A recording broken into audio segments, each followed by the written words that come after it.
Is there actually ink on that? Pardon, there's no ink. This is a stereotype. Now, in the newspaper, if you're publishing a newspaper, you don't have a stereotype.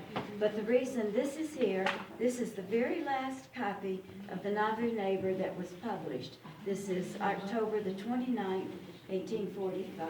It's the very last newspaper that was printed before the Saints left Nauvoo. Okay, so now we'll take a plain piece of damp paper, put it underneath the frisket. We'll lower this down, and if you'll pull this. Cool. Okay, and if you'll pull this, push this handle to me. Yeah. Be careful, use two hands, it has a spring to it. Okay, now watch the plate.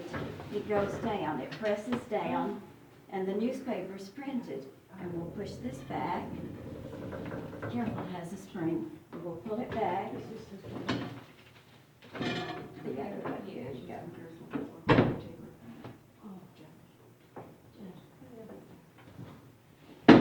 Good, thank you. Pull it up, take the newspaper out, lay it over here on a drying rack for about an hour or 2 hours with a plain piece of paper on it, and then we'll put it on the ceiling to dry. And it dries for 24 hours. And then but you're constantly doing papers.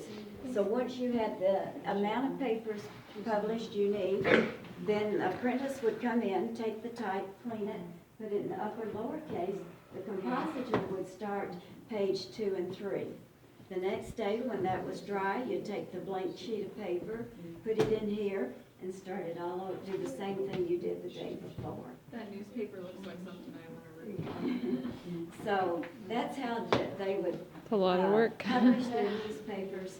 And you know, the sad thing is, we don't know how many newspapers they published or how much it cost of all the research that they've done. So of everybody in this newspaper office,